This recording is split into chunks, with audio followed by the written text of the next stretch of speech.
Hello, subscribers. James Stevenson back with your exclusive weekly episode of James and Loki's Gems of the Week. Let's bring in my co-host Loki, who seems excited today, I think, to sample some breakfast. Let's see. Let me move that camera a little bit. If we can get Loki interested in eating breakfast today. There you go, buddy. There's your breakfast. Good boy. All right. So, Loki is feasting already on breakfast. Maybe I should have lowered this camera some so you can keep an eye on Loki as he demolishes his breakfast this morning.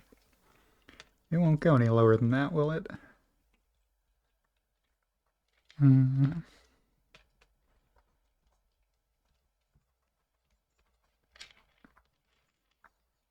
Yeah, that's as low as that's going to go, I think. Oh, there. Okay, got it. So you can see Loki taking out his kibble. We did have some spare turkey in there, so that got him excited to eat breakfast. A little bit of turkey never hurt Loki's appetite any.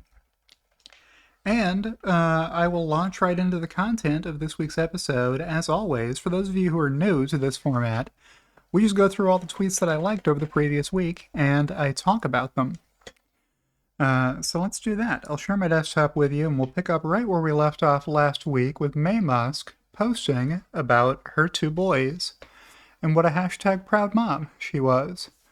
With Kimball here in the cowboy hat. That's the easiest way to find Kimball in a crowd, is to look for the white cowboy hat. White cowboy hats are worn by the good guys. And this guy's Elon Musk back here. There is a baby X here who's not a baby anymore, toddler X. And this gentleman here, if you don't recognize him with the ball cap and sunglasses on it, that's Larry Ellison right there, standing right next to Elon in the control room. Loki, did you eat all your food? You did? Well then, I'll put it back on the Loki's bed cam, and we'll see if we can get your face in the frame. And we'll give you a reward for eating your breakfast. Not only did you get good breakfast, you also get a good treat to go with it. Yes? You're a good boy, buddy. Good boy, you ate all your food? You cleaned your plate? Clean plate club. Good boy, Loki. Okay, so if he settles back into bed, I will move the Loki's bed cam right back just after I got it all set up. As he returns to Loki's spot, I will return the Loki camera. But for those of you who've been missing out on seeing Loki eat breakfast for the past few weeks, you got to see him eat his breakfast today. Maybe I'll move this back over now. And I have a Loki spot backdrop there so that we can see him instead of my giant 70-inch TV screen that I use for recording these videos. When I share my desktop, I'm actually only sharing with you like 1/6 of my desktop. I got a really big 4K display going up there. Let's move this camera a little bit. There. Now we got Loki in the shot. Actually, I can probably just drag this over some, and then we'll have a better backdrop behind Loki. That's better. Okay, and I'll leave his water here for him if he wants that. And I'll move on to the first new tweet of this episode, now that we're 4 minutes into the video, and show you a tweet from Bill Ackman that I liked. So you can read that tweet if you want to. I'm not going to spend any time on this. I just thought it was a good tweet from Bill Ackman. Pause the video and read that if you want. Here's another one from Mayor Tucker, which is how I found the Bill Ackman post. I'm aware of Bill Ackman, and he's actually made some really good videos on fundamentals of business analysis that you can go read. Like if you're just interested in knowing how financial statements work, or how to think through a P&L, profit and loss statement, Bill Ackman's got some really good videos on that. Solid production quality on his stuff. A lot more solid than you get from this channel anyhow. So you can read that one too. Well, I'll read it to you. In today's world, nobody cares to understand nuance, which explains why people repeatedly misunderstand Elon, who doesn't fit into traditional left-right political box. Yeah, I mean, if you're looking for somebody who identifies primarily as I'm a Democrat and my name is, or I'm a Republican and my name is, that's not Elon. Elon is an independent thinker. He is not taking the word of whoever runs a political party for what he ought to think and believe and say. And that upsets some people, but he's going to continue thinking independently because that is who Elon is. He does not care what any political party thinks about any issue. He cares about what makes sense. Um, Here's a tweet from Luca Greco at Luca Greco ITA, for Italy, I suppose. So many people at the new Tesla store and service center in Verona, Italy. In the north of Italy, many of the people who showed up don't drive electric cars and came specifically to try out Teslas. Many people waited in line for hours to take a test drive. Great job, Tesla Italy. Quoting a source from Instagram for this video, but I'm happy to see this video showing lots of local Italians interested in buying a Tesla. So good work there by the Tesla team in Verona, Italy. Here's one from Stephen Mark Ryan that I liked. Let me get some popcorn for this first. By popcorn, I actually mean order a ribeye. Popcorn sucks. What's he talking about? Well, it was my video making fun of Jim Chanos. I mean, I hey, you got to make fun of Jim Chanos sometimes, and it seemed like an appropriate juncture in time to do so after he had to close Kinnikos Associates. So go watch that video. I think it's about a 25-minute video if you haven't seen it already. I replied, I've been told my videos are the perfect soundtrack to cooking, household chores, exercise, and commuting. I can't argue with any of those points, is the Will Ferrell gif that I dropped here. So what else do I want to get to in this video? What's the next tweet that I liked? Well, it came from Roland Percher at Pilolly. This chart shows very well the situation of Tesla sales in Europe. If you look at the sales per country and year, you can see that the picture is not the same in all countries. While almost all smaller countries are growing like crazy, the two big markets, Germany and UK, are struggling. France and Switzerland seem to be an exception. For Germany, this can be explained because last year many cars were bought in Germany with the high subsidies and then exported after 6 months to neighboring countries such as Sweden, Denmark, the Netherlands, Belgium. Now that the subsidies have been reduced, the cars are being bought directly in those countries, so maybe 2022 sales in Germany should be seen as an outlier. All right, so let's take a look at this chart. So Germany is where Roland spent most of his time explaining that this blue bar here was an outlier. It was much higher than it would otherwise have been. Maybe it would have been down here in this range last year, if not for big subsidies in Germany that you were allowed to collect if you purchased an EV and held it for at least 6 months. What were people in Germany doing? They were buying Teslas, holding them for at least 6 months, and then selling them to their neighbors in nearby countries that did not qualify to receive that subsidy, and they were flipping them for a profit, right? So that is the kind of activity you can expect to happen, governments, if you put an incentive like this in place. Let me make sure Loki's in the frame there. I see why I had the tripod up higher before. It's easier to see Loki if this tripod is up higher. Let me try that right now. Yeah, we'll do that. And then we'll do this. Yeah. And we'll get a lot more height on this angle. I'll have to angle the camera down to get Loki in the shot, but I'll have more flexibility for how I can position this camera, and you'll get a better perspective on him getting some shut-eye following breakfast. So how are the other countries doing on here? Well, the UK is also down similarly. I don't know if any similar dynamic was in play in the UK last year that would have artificially inflated that number, but in all the other countries, you can see sales are way up. Netherlands had a huge year back in 2019, strangely. No other country did. But in most of these countries, what you see is more sales every year than the year before, especially in the country of other.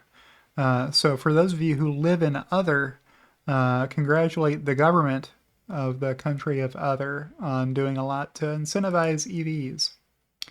So I replied to this, and I said there was a big incentive in Germany with a 6-month ownership requirement that expired at the end of last year, and Roland said yes. There was an incentive of 9,000 euro for BEVs under 40,000 euro, excluding VAT, price, and 7.5 thousand euro for cars over that price cap. You had to keep the car at least 6 months. With 2023, that went down by about 3,000 euros. So pretty significant incentive there for folks. So I called that a great call out. And did a little opining on the unintended consequences of government incentives. You can count on the market, by which I mean people, to game the incentives to their benefit every time. If there's a profit motive, people are going to exploit it, right? So back we go. And up to the next tweet that I liked from Warren Redlick at WR4NYGOV on X. Business Insider, chaos at Elon Musk startup, OpenAI CEO fired. Well, Elon Musk did found OpenAI, and he named it, as far as I know, alongside Sam Altman and some of the other folks who are still there. Elon left this company a long time ago, though, and they've been charting their own course for a while. Getting a lot of help from Microsoft, and kind of being controlled at this point by Microsoft, which is maybe not the best thing. That company was intended to be open source and nonprofit, and it's moving rapidly in the opposite direction under Microsoft's command and control. Here's a tweet from the accountant that I liked at CPA in NYC. Wow, starting to resemble the Shanghai staging lot. Impressive. So here is a tweet from Berlinergy being retweeted by the accountant. Giga Berlin pumping, November 18th, 2023. Look at all these cars. So Giga Berlin making lots and lots of Tesla Model Ys. And Dude has something negative to say, as always. Production appears impressive, but they also have to be able to sell them. Oh, yeah, I'm sure they made lots and lots of cars they can't sell. When has that ever been true, Watuzi? Come on. Less than 11K Model Y were sold in all of Europe in October of this year, so you got to cherry pick 1 month, which also included a good amount of prior quarter inventory. All right, well, so there's Tesla Q's opinion on how good or bad this photo of a parking lot is. Remember, on the Tesla Q flowchart, full parking lots and empty parking lots both mean Tesla is doomed. So I like both of those tweets. Here's one from Mr. Tesla X, at Mr. Tesla X, introducing the refreshed Tesla Model 3 in Singapore. So here's the Model 3 Plus, or the Model 3 Highland, or the refreshed Model 3. It goes by so many names. Making friends in Singapore for the first time. So cool to see. Well, it's really hard to see ambient lighting when you're in direct sunlight, but at night you can see that it really lights up the car with the color of your choice. You can pick whatever color you want. And yeah, good video there. So check out that video if you want. Dave Lee tweeted, I love the Tesla community so much. Me too. That was a good tweet. A lot of folks like this tweet. Elon may have liked this tweet. I like that reply that we already saw from Roland. And I like this tweet from executive producer of this program, Kathy Kitchler. A couple of tweets from her here. Let's click through and see if we can find... Oh, here's the video I did about Joanna Stern saying that EV chargers are unreliable and failing to give Tesla enough credit for having very reliable chargers. Certainly the most reliable charging network in North America is Tesla's. Kathy replied, Joanna's bit about the cash-only charger with no cash slot had me LMAO. Well done. Yeah, that's the level of thought that goes into putting little payment terminals, little point-of-sale systems on that EV Go charger or Electrify America charger, whatever it was. She couldn't get her credit card to work, so the screen said cash only, except there was nowhere for her to put her cash, right? Just a post next to an EV charger. There's no cashier there. Note snippet at the end of the article disclosing Adam Falk performed the actual field work, hence Joanna's personal Ford Mach-E wasn't in play.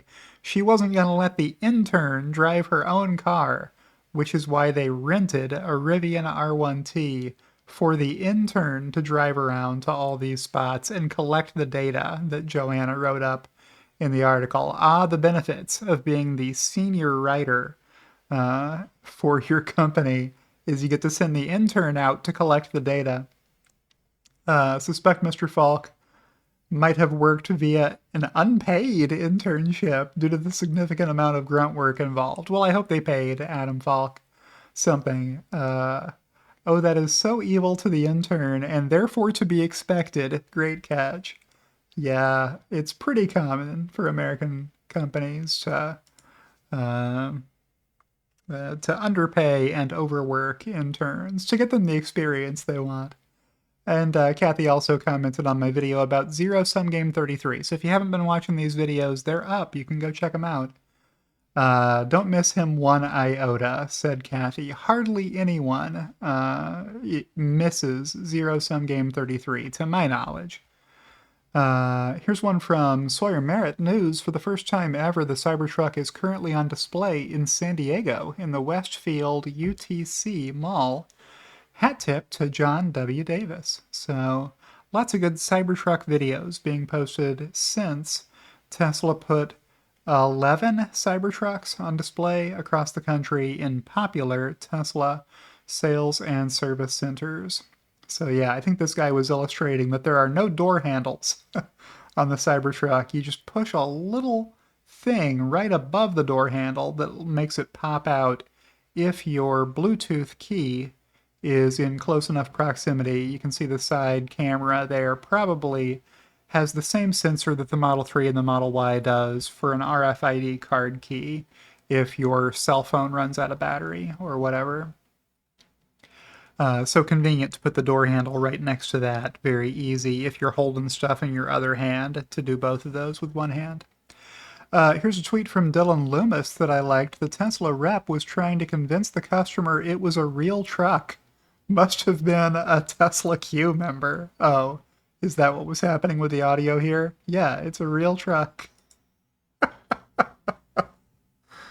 Here's one from Cern Basher, CFA, that I liked. At Cern Basher on X, is Tesla an auto company or an AI-powered robot company? The answer depends on whether you're looking at today versus the future, or whether you rent, trade, or own, buy and hold the stock. So do you have a long-term investor mentality or not? Here's a fun little chart showing Tesla's percent of total potential business value. So why does Tesla have such a high market cap? Is it just because of the auto business? Well, no, it's people pricing in other stuff Tesla is working on. Tesla Energy, Tesla AI, robots, full self-driving, Wow, if this Tesla bot can replace a whole lot of line workers for Tesla and for other companies, that's going to be an extremely valuable portion of Tesla's business.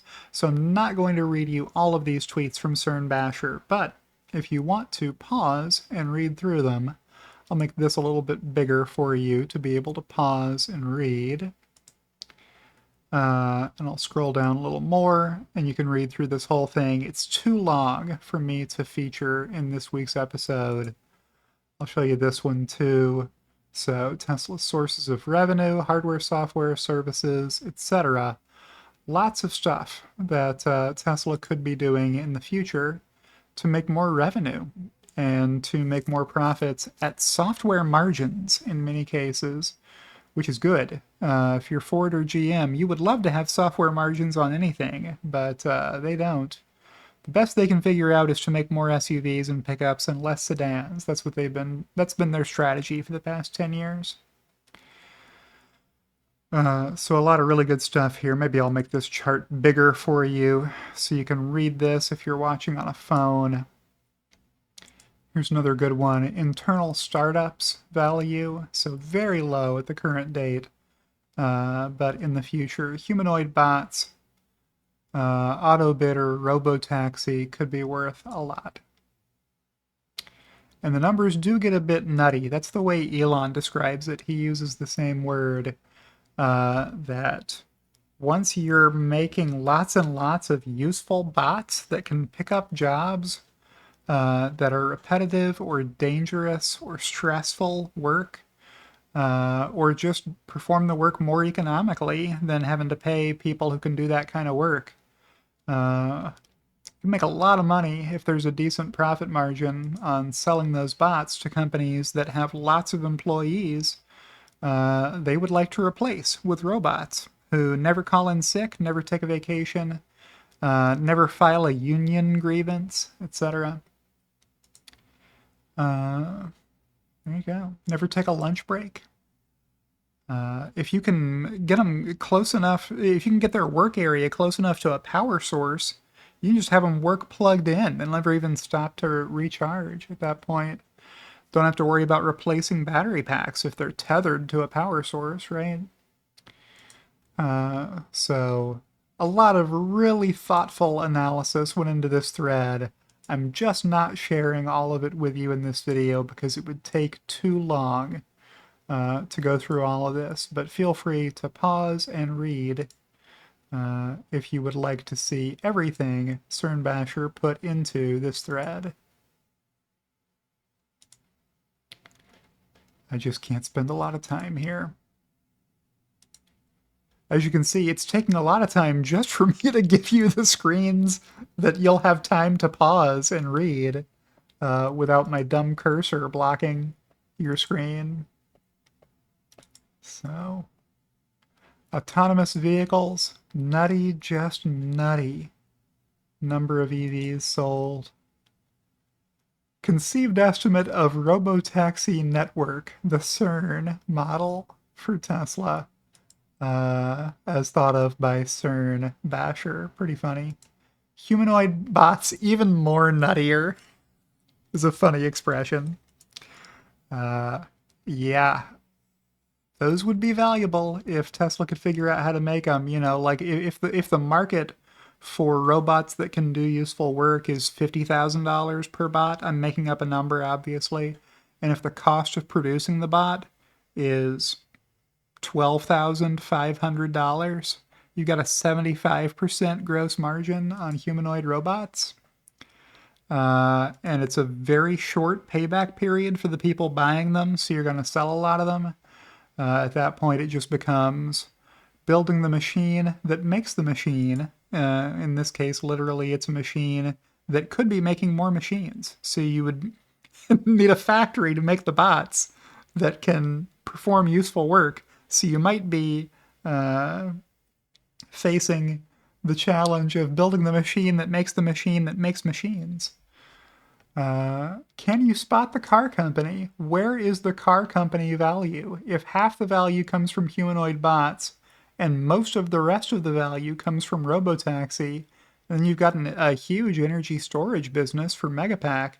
Here's the auto business. This little box on the tree map with a pretty good carve out here for auto bidder, inference, and supercharging. Some people might say auto bidder is energy storage, uh, or those are two of the components of energy storage. But there you go. Long, thoughtful thread from Cern Basher that I liked, and I liked a few of the individual tweets in there.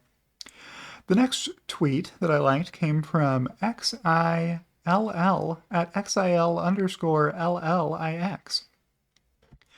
Global car giant Toyota has quietly revealed a huge jump in greenhouse gas emissions, which now stand at 575 million tons of carbon dioxide equivalent last year, a figure that places it just behind Canada on a country basis and vastly more than Australia. I might need to make a video about this. Like, I don't like that that's true, obviously, but I did like that I saw a post from somebody telling me that that happened. Retweeting Renew Economy with an article here about Toyota's reported carbon emissions soaring after being forced to account for the use of the fossil fuel cars it makes. Yeah, if you're going to make 8 million Toyotas per year, you should also have to count the lifetime emissions of those 8 million cars. You intend for people to drive them, right? You intend for people to pump gasoline into them and then burn that gasoline in the internal combustion engine you put in it and then blow it out the tailpipe that you manufactured to put on that car. That is the intended use of the product, right, Toyota? Start counting that as part of your fossil fuel emissions because you're the one making those cars that are emitting that pollution. Here's one from Elon Musk that I liked. Better to read what the actual people involved say. Replying to Omid Afshar at Omid on X, maybe traditional media is telling accurate and unbiased stories. It's just behind a paywall, so we'll never know, and certainly not days behind X. Or read Sam, Satya, and Emmett's posts directly here on X. So you can either pay a bunch of money to a bunch of different news agencies to get past their paywalls to read out-of-date information, or you could have already read that information for free if you were on Twitter, where you can just find that information as people talk about it as news breaks.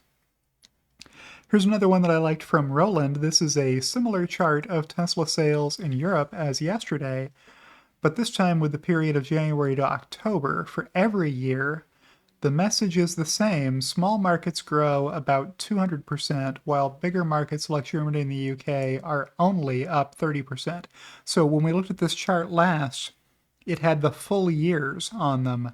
Now, Roland is making a same comparison. He's comparing apples to apples by showing only the sales through October for every year. And in this case, Germany is up in 2023 versus 2022 because so many vehicles were sold in November and December last year. So the UK, same story. They sold a lot of vehicles in November and December as a percentage of the full year, so that drove their total sales higher than the year-to-date sales for 2023 through October that we saw previously. So all these countries are up to record highs as of year-to-date October for each respective year, is the point of this chart. So that's better, and that's why I liked this. Just a more fair comparison to do it that way. Here's another one from Warren. Also, they lose $430,000 per car. Who does? Let's scroll on up and see a tweet from Ray for Tesla. Posting, my son test drove a Lucid Air at the LA Auto Show today, and I sat in the back as a passenger. I like the interior design more than its exterior. Look and feel like a luxury vehicle. Inside is spacious and ride is comfy, but There is a major issue with its automated driver assistance software. Any Lucid owners here, please correct me if I'm wrong about the issue, which I'm about to point out. I'll let you read these paragraphs while I sip my coffee.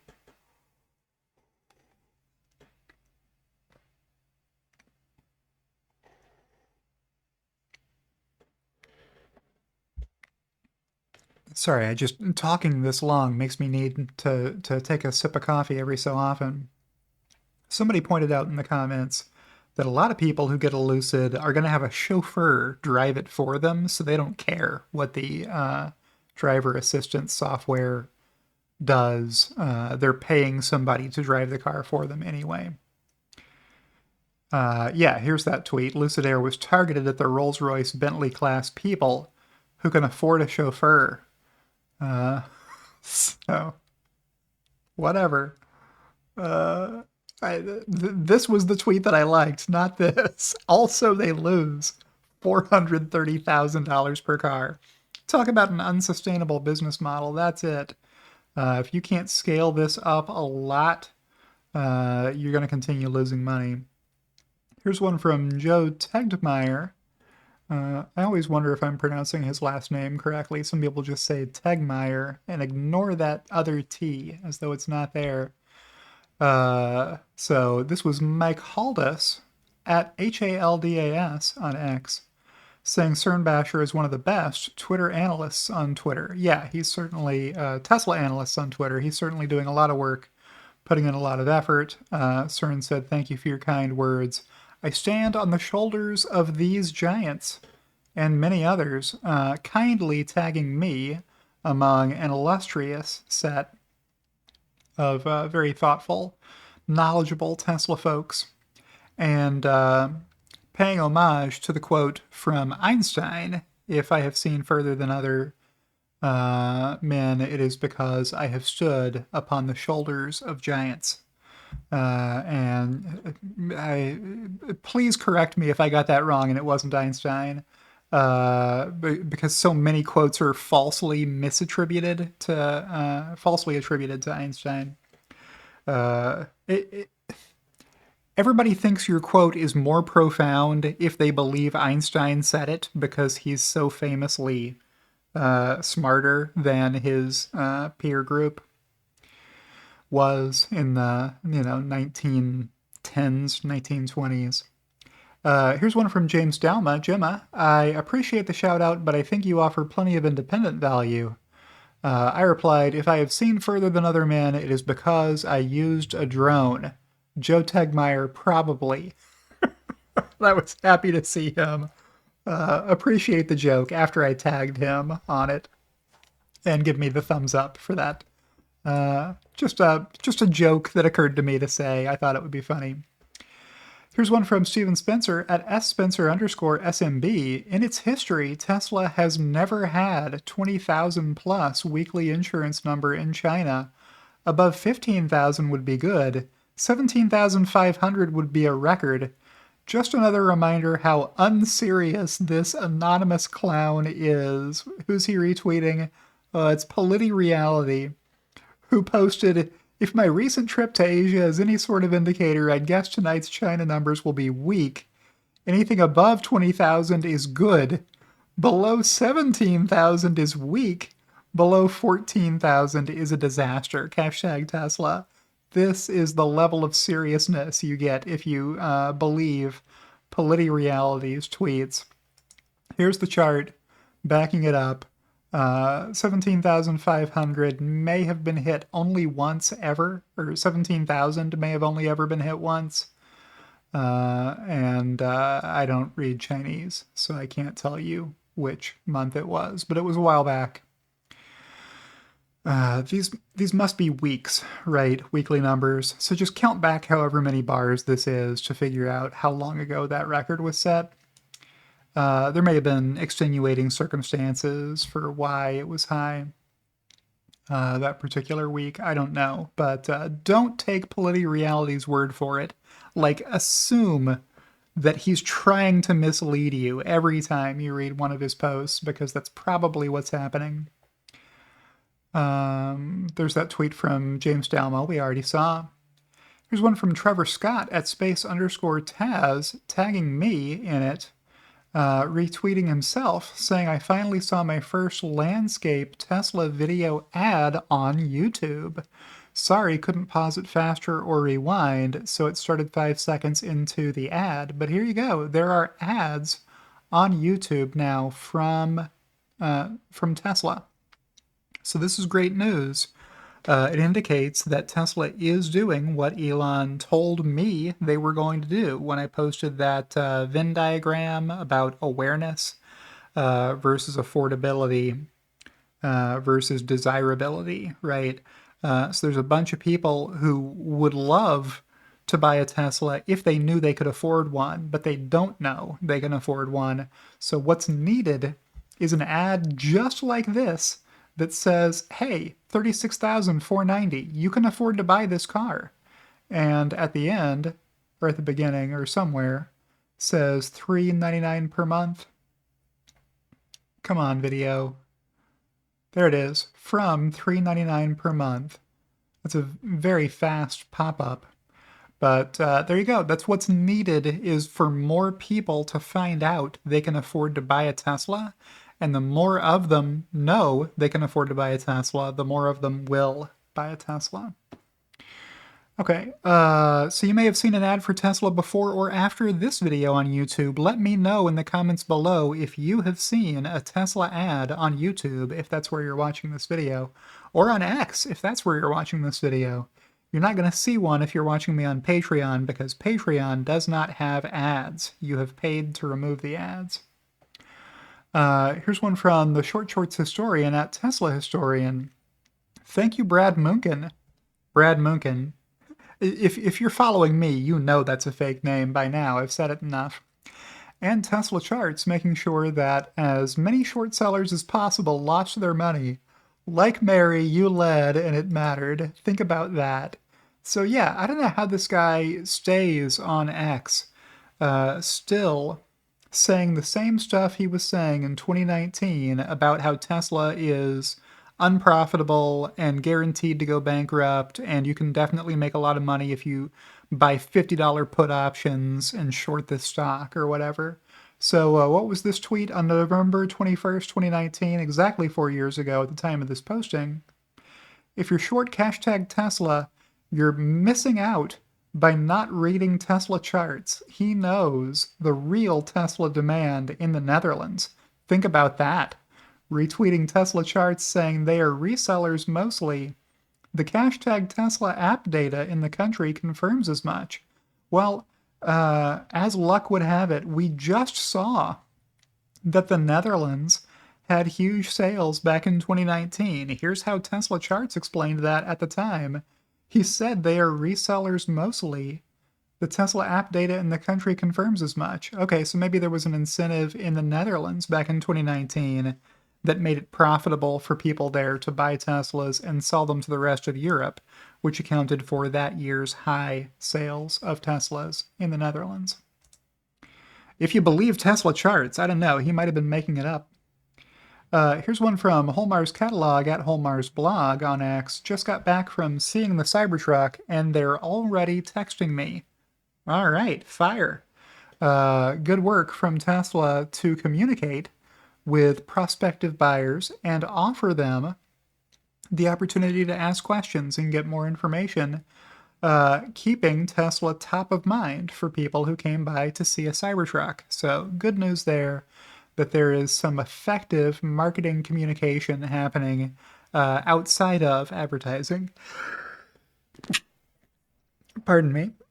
Up to the next tweet that I liked from Car Dealership Guy at Guy Dealership on X. Ford Mach-E sales are struggling. Have heard this from lots of dealers, with a screenshot here of a DM from a dealer who said, I've been in sales for 7 months at a Ford dealer, still have never had a customer or a lead for a Mach-E. Not only have I never sold a Mach-E, I've also never found any customer interested in buying a Mach-E. Wow. So maybe Joanna Stern needs to write more articles about how much fun it is to drive her Mustang Mach-E. and not about what a pain it is trying to find a place to recharge it. Here's one from Larry Goldberg at Tesla Larry. GM engineering appears to be mailed in these days. What are we talking about here? Well, it's a thread that began from Monroe Live at live_Monroe. I don't know who's running this account anymore. It used to be Corey Steuben before he left the company to go be a director for Lucid, I believe. Probably it's not Sandy Monroe himself running the social media efforts of Monroe Live. Captioned simply, guess the frunk. So here's a photo of a frunk with just the plastic lid that goes over this removed. So they tear down cars a lot more than just taking out the frunk liner. But yeah, maybe there's a little bit of space here under the frunk lid that you could put some stuff in this frunk, but I mean, this thing looks just like an internal combustion engine at first glance, like just a missing engine block area right here. The rest of this looks, I mean, just at a glance to an untrained eye, very similar to what an internal combustion engine car would look like if you opened the hood and looked inside if there were no frunk lid covering this stuff. So I guessed Cadillac Celestiq, which I think is like a $390,000 car or something. And just a little gif here from Paul Rubens at the end of Pee-wee's Big Adventure, playing a walk-on cameo in the movie about his life that ends the movie, where he looks directly into the lens, as an untrained actor would, being super insecure and nervous about having a walk-on part in a movie. They gave him one line, and then they ended up overdubbing that line, obviously with a voiceover artist. Watch Pee-wee's Big Adventure if you haven't seen it before. It's funny. Monroe Live replied, "Close. It is a Cadillac, but not the Celestiq." That's where we found Larry Goldberg's comment. I also replied to that, saying I was joking. It's really a Cadillac? That's what you get when you buy a Cadillac? Wow. Yeah, so it turned out to be a lyric. How could I forget the lyric? The 5 letters are so easy to remember using the mnemonic method. Why are you buying a lyric? My IQ RL. That's how you remember the lyric. My IQ RL. L in Roman numerals is 50. The joke is always funnier if you explain it. Next, a tweet from Chris Pierce at Christmas Pierce with a laughing Donald Duck here at that joke that I just told. So appropriately, that worked itself into the video at just the right point. Here's the next post that I liked from the Short Shorts historian. This day in Tesla Q history, 4 years ago, #Tesla Q was not impressed by the Cybertruck unveiling. Here's Past the Beano, who remarked, "Earlier I was going to ask seriously if Tesla had any decent automotive designers left. Never mind."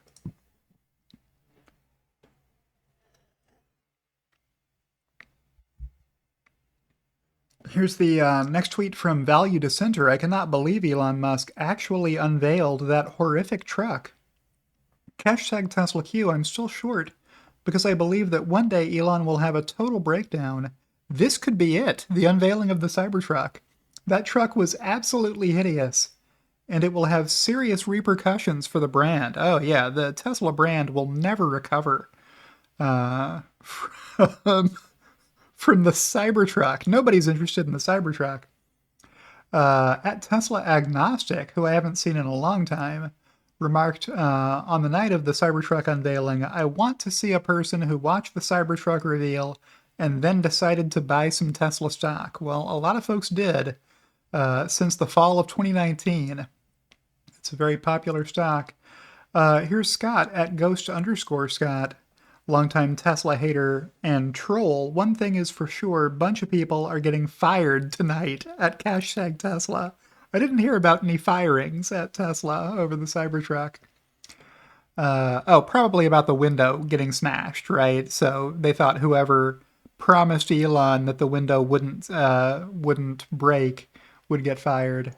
Okay, I can let that one go. That's just a funny thing to post, I guess, given the recency of Franz breaking the window with a steel ball. Here's one from Sawyer Merritt. Some pics of the Cybertruck today from the Chicago Tesla showroom on 901 Rush Street, and crediting Sanjay Mystery. Thanks for sharing. Check it out. CGI IRL. That is a good looking truck right there. Find me the panel gaps, folks. Okay, the panel gaps are not 10 micron, but they're plenty good enough. I mean, check out these photos. This does not look like a real thing you can buy. There are probably design teams for Ford, GM, and Stellantis, among others, sweating over this thing being available to customers because unless there's some huge flaw with Cybertruck after it comes out, and Tesla hasn't made a bad product. So I don't think this will be one either. People are going to complain about the idiosyncrasies because they always do, but I don't think there's a fatal flaw for Cybertruck that I'm aware of. I am looking forward to the Cybertruck deliveries event, though. I will be there in Austin on Thursday. I'm pumped. Here's one from Captain Jim James at JimJame748888138. Followed you back, brother, scratching my head as to why I was not following you. Always love you, man. So yeah, I finally followed him this week, and he finally followed me back. So every now and then, like, I don't know if I was following him before and somehow he got unfollowed. Like, I've heard people say this a lot over the years on X, that they followed somebody and then discovered that they were unfollowed. I don't know I don't know how often that happens or to whom or why. I feel like it's happened to me before too, that I wasn't following someone that I know I followed before. But Captain Jim James puts out a lot of good tweets. We don't usually see them in James and Loki's Gyms of the Week, probably because I wasn't following him, but I see his tweets a lot when others reply or comment on them. Here's one from Yashu Sharma at Hey, it's Yashu. Can someone explain this one to me? I thought Teslas were just Priuses now. I have to play the audio for you to understand what's going on here. Can I get this to fit on the screen better? Okay, let's play the audio. I thought there was an echo in the room. We know just because Tesla's forced to continually cut prices on their cars to now a ridiculously cheap level to sell them, that this is 100% because of sentiment. It's clearly the best vehicle anybody could buy for the price. It's clearly the best vehicle anyone could buy for the price. It's clearly the best vehicles anyone could buy for the price. Model Y is like a Prius now. Rivians are sweet. Huh. Okay. Anyway, sorry. I just thought I thought there was an echo in the room. Yeah, good work there from Yashu. Pointing out Ross Gerber flipping on the question of whether there is any better vehicle for the price than Tesla. Yeah, he's given opposing views recently on that question. Here's one from Elon Alerts at Elon_alerts. I always like these when I get them. Elon Musk liked a post from James Stevenson. Which post? This was the one... Oh, sorry. Let me scroll up here so you can see the context. So Elon tweeted Q star Anon, not because he was trying to keep QAnon from wrecking his impressions. I know it's funny to say, like, that the person who owns X would have to game the system to not get shadow banned by his own company. But that is the first thing that occurs to some people when they see this tweet, Q star Anon. They think, oh, star is frequently what people will put in the middle of profanity to break it up and fool the algorithm so that it'll still show the tweet to their followers, even though it has flagged offensive words in it. Well, if you want to use those offensive words, you can still use them if you throw some asterisks in there in places where people can still guess what the word is easily. So that's what people thought Elon was doing if they didn't read the article. You have to read down like 10 paragraphs in the article before you learn what I posted here. For those too lazy to read the article, Elon is making a pun about the recently revealed code name for OpenAI's secret AGI project. Didn't everybody know they were working on AGI since the whole time? Q star was the code name for OpenAI's secret project, as shown here. Longtime executive Mira Murati mentioned the project called Q star. Then later in the article, the maker of ChatGPT had made progress on Q star, which some internally believe could be a breakthrough in the startup's search for superintelligence, also known as artificial general intelligence, one of the people told Reuters.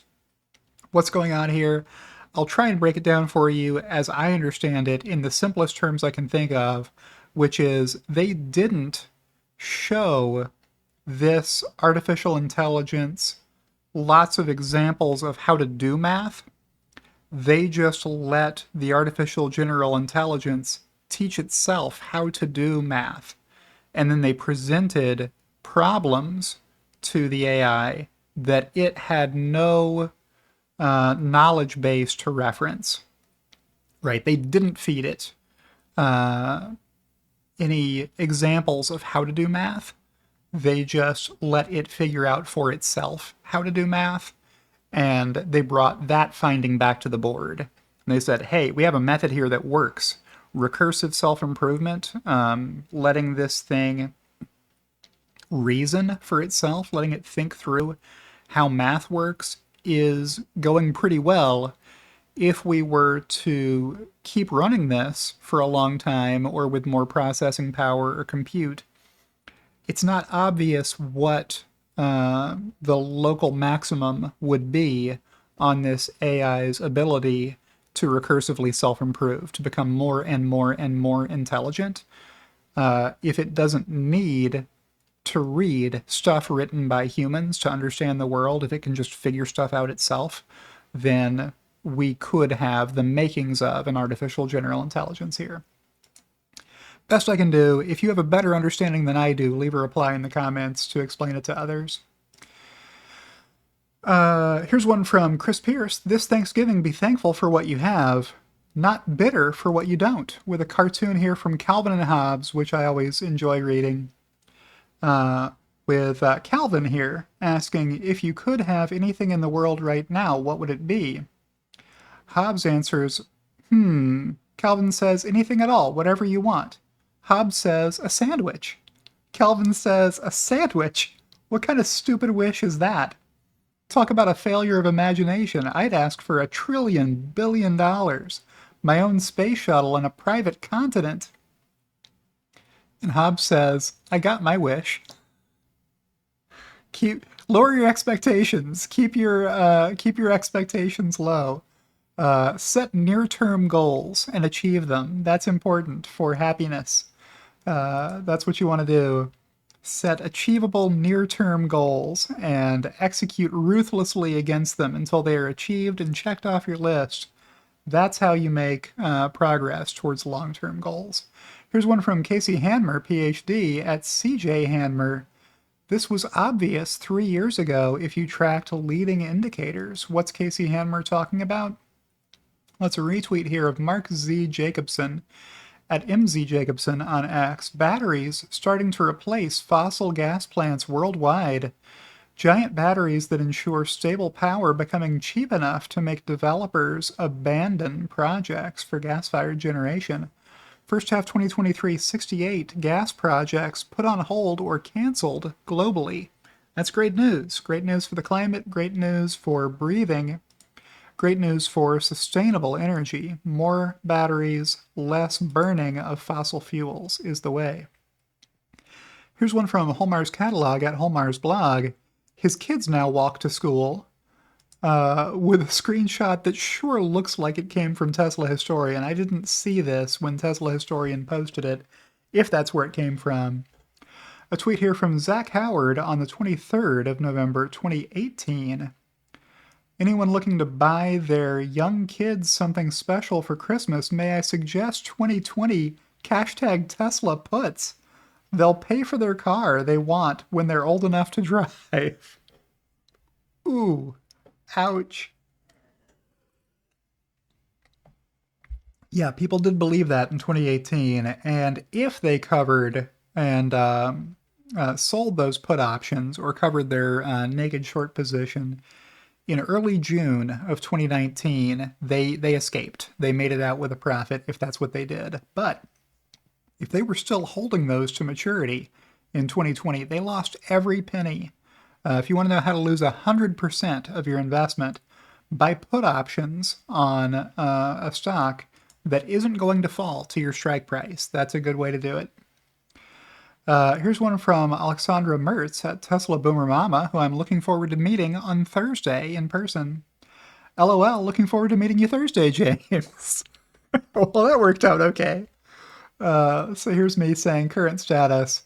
On Thanksgiving Eve, after eating my dinner, you can't do better for a GIF than The Simpsons and Homer here loosing his belt to say, see you in spring, toes.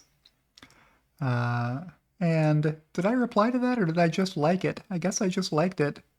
Let's hide this reply.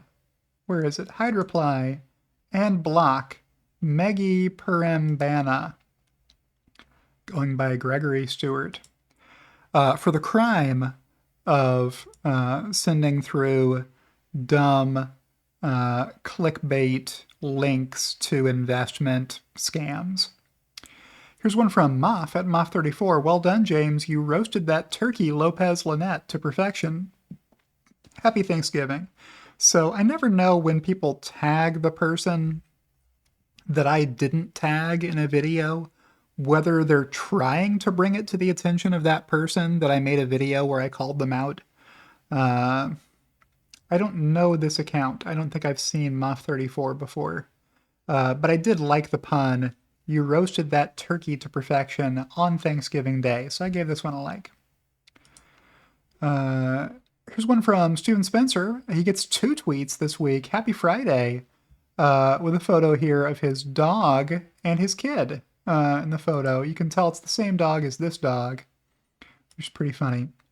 So happy Friday to you, Steven. And another one here. Wow, Steven's on a roll. The dangers of confirmation bias demonstrated by one tweet at the height of a global pandemic. Stock up 400% since, with a screenshot of the aforementioned Lynette Lopez, saying the takeaway from this Tesla call is that this company is screwed without price cuts and EV credits. Good luck to them. Yeah, Lynette Lopez was recommending that Tesla should reduce prices. And then, when Tesla did reduce prices, Lynette Lopez wrote a long, scathing article about how Tesla reducing prices was a sign that the company will never make money. Crazy, crazy stuff. That's real life. That really happened. Here's one from Matt Smith. Wow, this is well worth a read, especially the last 2 paragraphs. The delays of FSD and the massive buildup of compute make a lot of sense in this context. It's a matter of when, not if, FSD has its ChatGPT moment. In my opinion, retweeting Elon Musk, who said true, talking about this post from Incomplete Ideas, Cern Basher asked for a summary of it at an 8th grade reading level, which I am happy to share with you.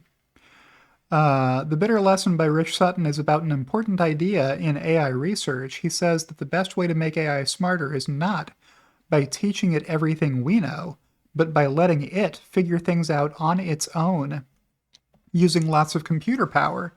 Imagine if instead of learning everything from books, you had a super fast computer to try out millions of ideas and see what works best. That's kind of what he's suggesting for AI. He gives examples like computer games, chess and Go, and voice recognition like when you talk to Siri or Alexa. In the beginning, people tried to make these AIs smart by feeding them lots of human knowledge, But it turned out that what really made these AIs smart was letting them play around and learn on their own, using lots of computer power to try lots of different possibilities. Sutton's main point is that we should focus more on making AI good at learning and figuring things out by itself, instead of trying to cram all of our human knowledge into it. This is because the world is really complicated and it's better for AI to learn how to understand it on its own. And I would tack on here at the end, and also because when we look at the history of human civilization, we can see from our removed vantage point in the future, how dumb people were for not having figured stuff out earlier, right? Like, we can't believe that the president of the United States 200 years ago was using a chamber pot instead of plumbing, right? Internal plumbing with, toilets that you can flush, right? That hadn't been invented yet. People hadn't thought of it yet, right? So, by way of example, people who will be around 100 years from now are going to look at the era we live in and be able to obviously see a whole bunch of stuff we weren't doing, a lot of technologies we could have already invented, but nobody thought of. And they will laugh at us for not having figured that stuff out, for doing things the hard way or the long way. But AI could figure it out if we weren't pinning it down like the Lilliputians pinned down Gulliver, by training it only on stuff we've already thought of, by feeding it human knowledge. Why constrain your AI to, hey, do it this way, do it the way we've done it already, when you could leave its learning open-ended and let it recursively self-improve? All right. Enough said on that. Up we go to the next tweet that I liked from Duke Darkside, Alex. Bad faith animation, wind turbines need less space than shown since their area is multi-use. Nuclear reactors need much more than shown. The whole 5 square kilometer peninsula of Olkiluoto is basically off limits and used for electricity/housing for the reactor. So Massimo at Rainmaker 1973, who normally puts out good information, put out this very deceptive animation showing, hey, a nuclear reactor only needs this much space. Well, but does it though? Are you counting the area you have to cordon off around a nuclear power plant that's unusable, right? You can't put housing right next to a nuclear power plant. You can't put other businesses right next to a nuclear power plant. You have a whole bunch of useless land around nuclear power plants because people are scared of them. For safety reasons, you put them way out on an island by themselves or some swampy area or whatever. And with wind, you can actually put it on the same space that you're using for other stuff, right? Not true with nuclear power in most cases. I'm not aware of very many examples of a downtown nuclear power plant. If you're aware of one, leave me a comment telling me where to never visit a downtown area that has a nuclear power plant in it, surrounded by homes and businesses. All right, next a tweet from Meyor Tucker at Fresh Shiva. Once again, hashtag Tesla has the strongest balance sheet among the Mag 7, the highest market cap companies on the U.S. Stock exchange as of the latest quarter. The calculation here is cash and cash equivalents minus total debt divided by OPEX plus CAPEX 12 trailing months. So here's Tesla, whole lot of cash, not that many expenditures. OPEX plus CAPEX is almost everything you're spending cash on, right? So net assets is or net cash, I guess, is in the numerator. So that's a fun little metric there. Amazon looking bad on this chart. That that seems like not enough to me. Maybe I'm wrong. And here's one from Elon Alerts that I liked. At Elon Alerts, Elon Musk liked a post from James Stevenson. I threw this chart together so fast, I didn't even put my watermark on it. And if you pay very close attention to this thing, you'll see I didn't even copy it out of Excel and paste it into the tweet. I held my camera up to my screen, this same screen here where I made it, and I just snapped the photo to use as a reply. I threw this together real fast, but yeah, you can see individual pixels here on my TV set because I had to hold the camera so close to it. I got a new iPhone. I got an iPhone 15 Pro to take with me to the event, so I'll be able to take higher quality photos and video when I'm there and have more space to store it and stuff. Take some selfies with people, that sort of thing. So I like that. Let me click through here so you can see what I'm talking about. Oh, this post was deleted by the post author. That happens sometimes if I dunk on somebody hard enough. Ramesh, who I'm never sure is a good faith actor, at Res MERAM, claims to be a Tesla investor here and in other tweets. Seems to have very little confidence in their Tesla investment, or is an AstroTurf Tesla investor pretending to be a Tesla investor and actually trying to promote fear, uncertainty, and doubt on X. That's most often where I see Ramesh's tweets. So I responded cautiously here. See if this post helps. The price point disparity makes Tesla's sales more impressive, not less. Retweeting Alojo H on X. Tesla utterly decimates BYD in China. So people will say BYD is outselling Tesla, or BYD sells more EVs than Tesla does. And there's a couple of gotchas you have to look out for. One of those is some of BYD's cars have gas tanks and tailpipes. Those are plug-in hybrid electric vehicles. So it's not an apples and apples comparison against Tesla's all 100% BEV fleet. The other one is BYD sells a lot of low price vehicles, which you can see in this table. I'll just bring up for you here. Here's the BYD Seagull, less than 100,000 renminbi. Folks, that is, less than $17,000 US if I'm doing my quick currency conversion in my head. Somewhere in the right ballpark. These are cheap vehicles. Here's the Wuling Mini. We know that one's only $4,000 or $5,000, depending on how you option it. I don't know about the Wuling Bingguo. I've also seen this listed as the Wuling Bingo, so I guess I'm more inclined to believe Bingguo looks like the right name. I don't follow these companies close enough to know what's a typo and what's not. Then in the next price range, 100,000 to 200,000 renminbi. So this is, less than $32,000 probably this tier. 18,000 to 32,000 or something in that range. So you got a bunch of BYDs in this category in this price range. But then you get to the price range the Tesla Model Y is in, 200,000 to 400,000 renminbi, depending on which Model Y you buy. And Tesla is beating the socks off BYD's vehicles in both of these categories, far and away the number one seller in those categories.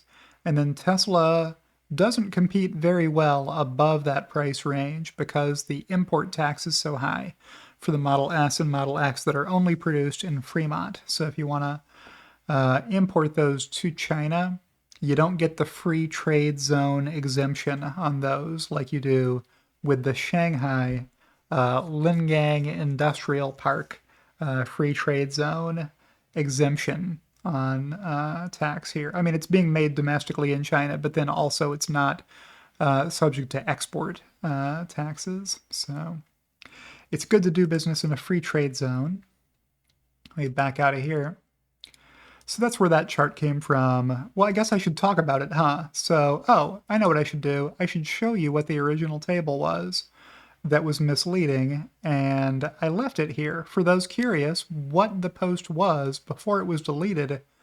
So Huff at DRUMKIX on X, confusingly, posted, if you buy into the hashtag Tesla narrative that the hashtag EV market has been softening, that couldn't be further from the truth.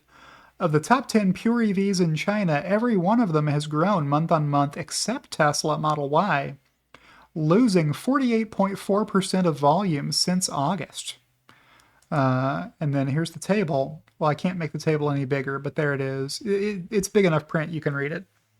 Even on your phone, you can read this.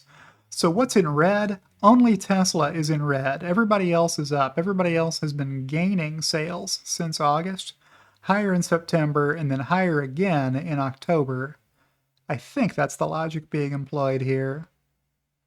I mean, it's almost suspicious how every single one of these grew from August to September and then from September to October.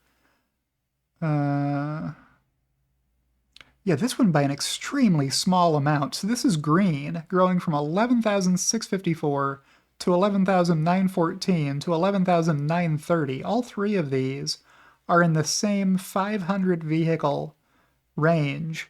These are only 16 vehicles apart from one month to the next, but it's green. Tesla's down because they're down from 51 to 41 to 26. So I replied to this a few different ways. The first way I replied to it was, hey, do me a favor, find me the biggest number on the chart. Here it is, Tesla's August sales. Now do me another favor, find me the second biggest number on the chart. Where is it? Look around. Where is the second biggest number? Here it is. It's Tesla's September Tesla Model Y sales, right? So if you add these three together, obviously, since this one didn't fall by that much, this is going to be your number one seller over that 3-month time period, and I decided it wasn't good enough to just leave that reply as text because people weren't going to get it, so I made a chart out of it, which is where this chart came from. Here's Tesla Model Y selling more than 50,000 in August. How did everybody else do on these dark blue bars? None of them were close to 40,000, right? How about September sales? Well, here's this medium blue bar here. So it's way past the 80,000 quarter to date mark here. Quarter to date for the quarter ending October. That's a weird time frame to pick, but it's the data we have, right? So that's the data you want to include on your chart. Show all the data. If you don't want to be accused of a chart crime, show all the data, which is what I'm doing here. Stacking these, one on top of the other on top of the other. And then here's those October sales of only 26,000. But look how far out in front Tesla already was at the end of September. Way out in front. Nobody close. So it doesn't matter that the October sales were a little lower while Tesla was exporting a lot of vehicles to Europe and elsewhere from Shanghai. Okay, that's what that was about, and I couldn't believe that Elon saw and liked it, but I'll take it. And here's one from Brian White at My Tesla Weekend at 4K Podcast, a man of many brands. Tweeting, ZEV credits will continue until the competition arrives. They don't have a map, and they just stopped for gas again. They could spend that money building their own EV capacity, but they're too short-sighted. Who's he replying to here? Well, oh yeah, it's me making that reply that I recalled for you just moments ago. Mojo had retweeted that post saying, in the largest, most competitive EV market in the world, Tesla shrinks month over month while competition is growing. The competition is coming. This is the reality for an aging lineup and a lack of investment in building the brand. Being first is an advantage, but it needs to be built on, not taken for granted. Like Tesla takes their advantage for granted, he's implying. So Mojo replied to me, do me a favor and take out regulatory credits and show me Tesla's margin versus BYD in Q3. Growth fairy tale is ending. Needs new models and brand building. Well, careful what you wish for, Mojo. Tesla is coming with new models, new lower priced models that will compete with BYD's lower priced models, and they're going to produce them in China. We're going to see a rumor from Kelvin Yang in just a moment about how Tesla is going to build another factory in the same free trade zone. So that's the context for this tweet from Brian, who has just a way with words in responding to folks who don't get it. If they don't know what's going on, he will let them know. Here's that Kelvin Yang tweet that I liked. He just said yeah to me about what? Well, the post began with him saying the first ever rumor about Tesla Shanghai Phase 3 has surfaced, very early stage even if true. Pi Guy asked for a clarification here, Megapack related? And Kelvin said no, that one is being built. So Kelvin is not counting the Megapack factory in China as Tesla Shanghai Phase 3. He wants an auto assembly plant to count as Tesla Shanghai Phase 3. Any information on the precise location, not precise, but in the same admin district as the Gigafactory. I wanted to clarify, in the same free trade zone, you mean? And he said, yeah, which I liked. So good on the boots on the ground reporting from Kelvin Yang. Take it with a grain of salt. He's calling it a rumor, so don't take it to the bank that that's definitely happening, but it could be happening. Which is good news. My expectation is that Tesla will continue to expand production in China and that they will be producing a more compact vehicle than Tesla Model 3 or Model Y, and that one of those is going to get produced in Europe and that one of those is going to get produced in the US. I don't know when that's going to happen, but it behooves Tesla to not Osborne themselves by announcing it well in advance.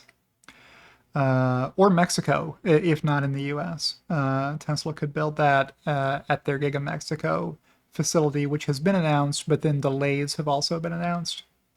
All right, here's one from Tesla Ron at NASCARRON24 on X. Post has been removed by author. Nice, James. I was the only person to like that. But good to get FUD deleted by the author, if you can get that to happen. And here's one I liked from Elon Alerts. Elon Musk liked a post from James Stevenson. I got 3 this week. I posted about a 13-year-old Tesla FUD piece from Sam Abu El Samid. You have probably already seen that video the day that I uploaded it. As a subscriber, you got access to that, but I only made it public last night, which is when Elon saw and liked that video. Here's one from S.E. Robinson Jr. at S.E. Robinson Jr. on X. New. Finally, it's here. Cybertruck on display in Houston at the Cypress Delivery Center off of Hempstead. I'm here. How long is this video? We're at an hour 17. If you've made it this far, you probably want to see this video too, right? So here's your Cybertruck video. Look, you can see it.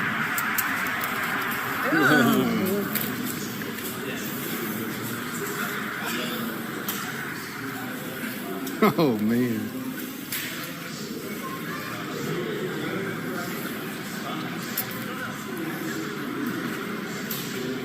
Somebody probably filming this for Instagram, holding it in portrait instead of landscape. I can't do anything about that. Sorry.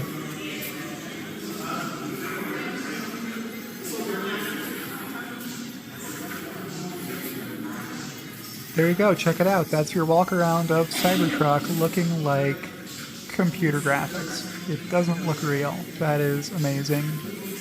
The thing that keeps occurring to me to say that I keep not saying on X publicly is that the product it reminds me the most of is the Desert Eagle Action Express 15. If you're not familiar with that handgun, it's one of the most powerful handguns available, which is probably why I'm not ever tweeting about it. Let's just go through the still images here. Good to not have a crowd gathered around the truck so you can actually see it in these photos. That's a funny one with a funny expression. There's so many photos in here, I'll just keep going through it. But the stainless steel with the black just looks so good together. I don't know what Cyber Shield is. Is this a stainless steel spray and wipe cleaning solution? I don't know. The advice that DMC Ryan McCaffrey gives people for caring for your stainless steel vehicle, since he owned a DeLorean for many years, is that you just take a Scotch-Brite pad to it. If anything happens to it at all, you just wipe it with a Scotch-Brite pad and it's clean. The end. You don't have to worry about the paint because there is no paint. If you get your Cybertruck wrapped, don't rub it with a Brillo pad. That's a bad idea for the longevity of your wrap. To put an abrasive surface against it and apply pressure. But check out all these photos. That's a great one. I might have to steal some of these for thumbnails on my videos after the Cybertruck event. These look pretty good. But yeah, it's just that stainless steel on black rubber aesthetic that seems very tough, very intimidating. Touch the butt.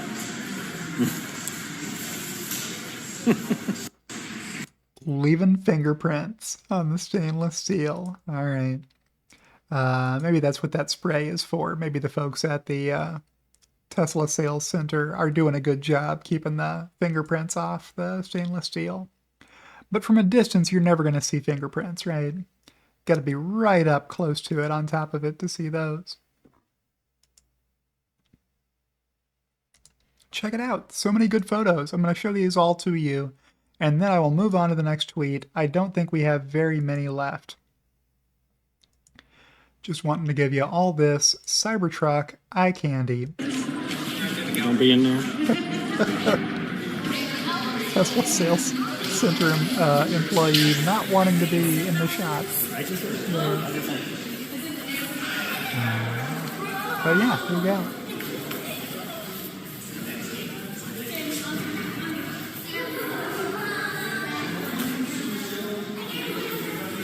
Okay, the background audio may be bothering you, so I'll keep going.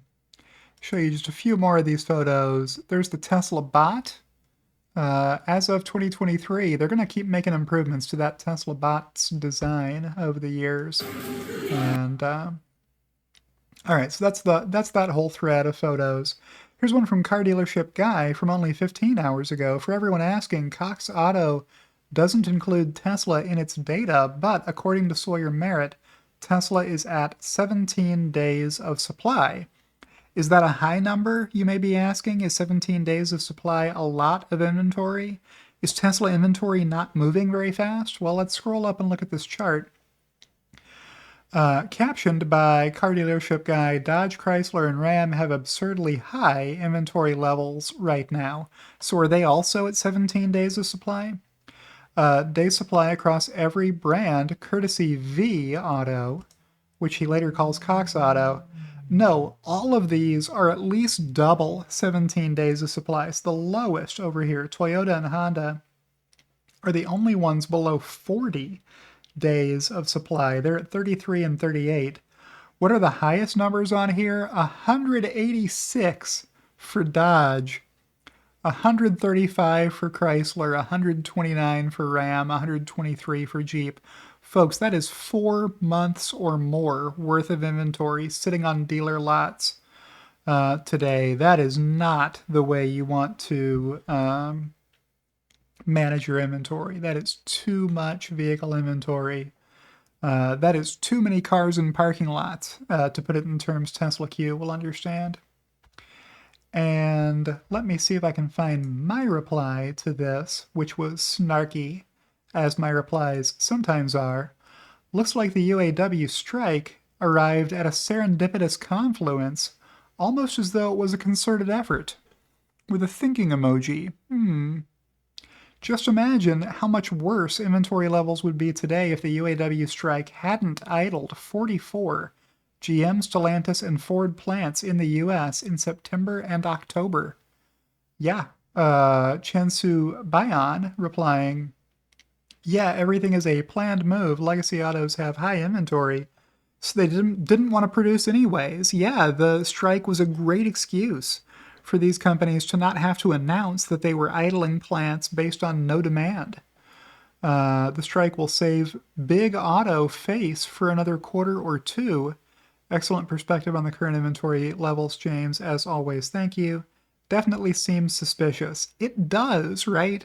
It seems like there was collusion here between the UAW and these automakers to try to take capacity offline under the guise of it being a strike when these companies knew they were up against a soft market that they didn't want to produce and sell more vehicles into, knowing that they would need to engage in the price war that they say they don't want to engage in, but they are now with promotions, at least many of them.